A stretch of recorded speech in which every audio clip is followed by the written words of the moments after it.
덕하, 안녕하세요. 축덕입니다. 현재 독일에서 뜨겁게 진행 중인 유로 2024. 이런 메이저 대회는 강한 국가들의 대결도 재밌지만 이 유로에서의 활약을 기반으로 강팀으로 이적하는 선수들도 나오기 때문에 선수들에게도 중요한 대회가 될 수 있죠.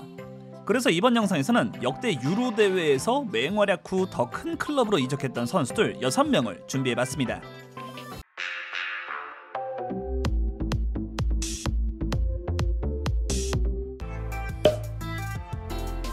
가장 먼저 선정한 선수는 오스트리아, 스위스 공동 개최로 열렸던 2008년 유로 대회에서 선정해봤습니다. 모든 메이저 대회마다 그 대회의 언더독, 생각 이상으로 성적을 거두는 국가가 꼭 한 팀씩 나오기 마련인데 이 유로 2008에서 그 반전의 팀이었던 건 아마도 4강까지 진출에 성공했던 러시아를 뽑아볼 수 있겠죠. 당시 러시아는 스페인, 스웨덴, 그리스와 함께한 조에서 2위로 토너먼트에 진출, 8강에서 반니스텔루이, 스네이더, 로벤, 반페르시 등 대회 우승을 노리던 네덜란드를 박살내는 기염을 토하면서 4강 진출까지 달성하게 됩니다. 물론 4강에서 이 대회 우승을 기록하는 무적함대 스페인에게 패배하긴 했지만 러시아의 4강 진출은 충분히 반전의 성적이었다고 할 수 있는데 당시 이 러시아의 핵심이었던 선수들이 이 대회를 기반으로 빅리그로 이적한 바 있죠. 먼저 이 대회 5경기 3골을 기록하며 득점 2위를 기록한 공격수 로만 파블르첸코. 당시 스파르타크 모스크바에서 뛰고 있던 파블르첸코는 유로 2008에서의 활약으로 프리미어리그 토트넘으로 이적, 3시즌 반가량을 뛰면서 113경기 42골을 기록하며 빅리그에서도 커리어를 보내게 되죠. 그리고 러시아의 유로 2008 활약으로 자신의 이름을 전세계에 알렸던 또 한 명의 선수 안드레이 아르샤빈도 있었죠. 러시아 제니트에서 1군으로 데뷔, 아르샤빈은 제니트에서 9시즌 동안 310경기 71골을 기록하며 에이스로 활약하고는 있었지만 러시아 리그가 빅리그는 아니었기 때문에 그리 유명했다고는 할 수 없었죠. 하지만 아르샤빈 역시 유로 2008에서 초반 2경기를 뛰지 못했음에도 3경기 2골로 맹활약, 특히 네덜란드를 상대로 1골 1도움을 기록하며 네덜란드를 침몰시켰고 이 유로가 끝나고 곧바로 이적하진 않았지만 이때의 활약을 기반으로 2009년 1월 겨울 이적 시장을 통해 아스날로 합류하게 되면서 아르샤빈 역시 빅리그에서의 커리어를 경험하게 됩니다. 프랑스에서 개최한 대회이자 포르투갈이 자신들의 첫 유로 우승을 달성해냈던 유로 2016. 이 유로 2016에서의 하디슈러는 결승전에서 호날두가 부상으로 이탈했지만 우승에 성공한 포르투갈도 있었지만 4강 진출까지 성공하며 국가 역사상 최고의 유로 성적을 기록했던 웨일스의 약진도 빼놓을 수 없었죠. 당연히 웨일스의 에이스 플레이어인 가레스 베일이나 대회 베스트 11에까지 선정된 아론 램지의 활약도 있었지만 대회 2골을 포함 특히 4강에서 이 간지나는 득점으로 벨기에를 무너뜨렸던 웨일스의 공격수 할 롭슨카누의 활약도 반전이었다고 할 수 있습니다. 유로 전까지만 하더라도 잉글랜드 2부 리그인 레딩에서 대부분의 커리어를 보내면서 1부 리그에선 그리 많은 활약을 보여주지 못한 선수였는데 롭슨 카누는 앞서 벨기에전 그리고 조별리그에서도 득점을 만들어내면서 웨일스의 4강 진출의 핵심 선수 중 한 명으로 활약하게 되죠. 거기에 롭슨 카누는 유로 대회 후 레딩과의 계약도 만료되면서 프리미어리그 팀들이 롭슨 카누를 노리기 시작, 2부 리그였던 롭슨 카누는 유로에서의 활약을 기반으로 프리미어리그의 웨스트브롬 이적까지 성공하게 됩니다. 다만 이적하고도 승승장구했으면 모르겠지만 웨스트브롬에서 총 5시즌 동안 154경기 24골, 기대했던 것에 비해선 아쉬운 모습을 보여주고 말았죠. 2012년에 있었던 유로에서도 맹활약 후 빅클럽으로 이적한 선수가 있었죠. 스페인이 유로 2008, 2010 월드컵에 이어서 3번의 메이저 대회 연속 우승이라는 대업을 달성한 대회이기도 했던 이 유로 2012에서는 무려 6명의 선수가 3골을 기록하며 최다 득점자가 됐는데 이 중 크로아티아의 만주키치는 크로아티아가 조별리그에서 탈락했음에도 3경기 3골을 기록하며 득점력을 제대로 보여주게 되죠. 만주키치는 당시 볼프스부르크 소속으로 11-12 시즌 리그 32경기 12골을 기록, 분데스리가에서 성공적인 시즌을 보내면서 유로 2012 크로아티아 멤버로 선발되는데 이 대회 우승과 준우승 팀이었던 스페인과 이탈리아가 함께했던 죽음의 조에서 떨어지긴 했지만 3경기 3골은 확실히 만주키치의 이름을 각인시키기에는 충분했습니다. 그 결과 만주키치는 유로 대회 후 볼프스부르크에서 바이에른 뮌헨으로 이적에 성공, 2년 동안 뮌헨에서 활약하면서 88경기 48골, 좋은 활약을 보여주게 됩니다.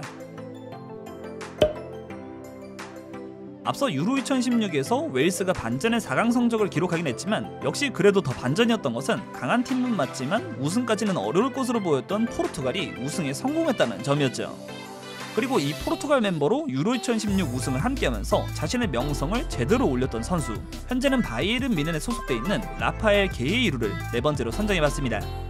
포르투갈 국적이지만 프랑스에서 출생한 선수로 프랑스에서 커리어를 시작. 게이루는 13-14 시즌부터 15-16 시즌까지 로리앙에서 3시즌 동안 붙박이 주전으로 활약했고, 당시에만 해도 포르투갈의 주전 왼쪽 풀백은 파비오 코엔트랑의 자리였지만 코엔트랑이 부상으로 낙마하자 로리앙에서 좋은 활약을 보여주던 게이루가 포르투갈의 유로 2016 멤버로 합류하게 되죠. 그런데 자신의 첫 국제대회였던 게이루는 유로 2016 포르투갈의 7경기 중 5경기에서 풀타임 출전을 기록. 코엔트랑의 공백을 완벽하게 지우면서 대회 베스트 11에도 선정되게 됩니다. 그리고 유로에서의 활약을 기반으로 게이루도 로리앙을 떠나 도르트문트에 합류, 포르투갈을 대표하는 풀백 중 한 명으로 성장하게 되죠.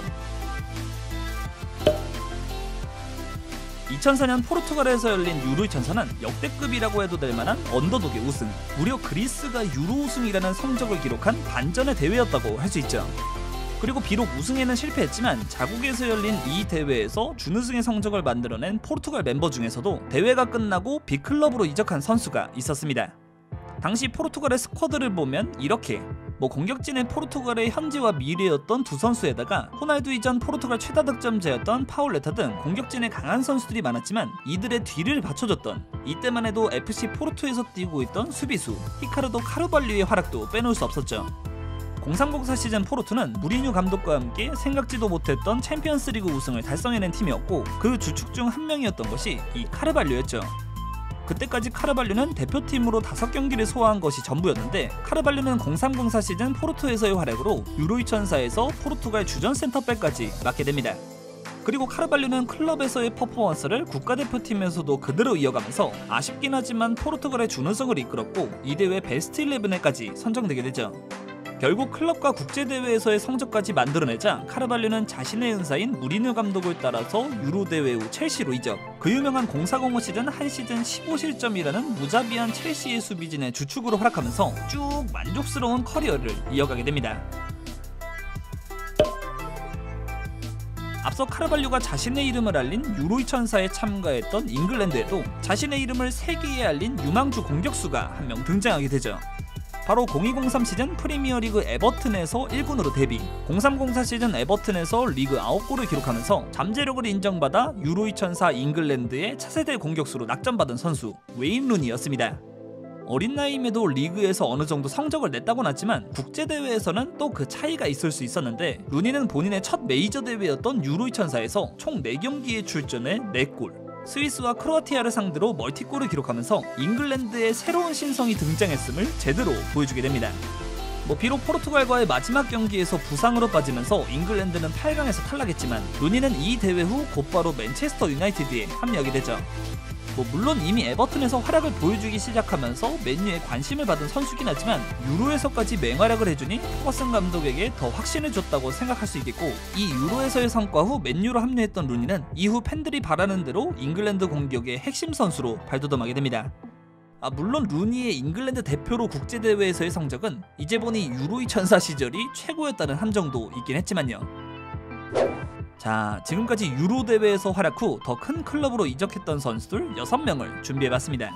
과연 이번 유로 2024에서도 새로운 스타가 탄생해 이적하는 경우가 생길지 지켜보는 재미도 있겠네요. 오늘 영상 재밌게 보셨다면 구독과 좋아요 부탁드립니다. 그럼 안녕!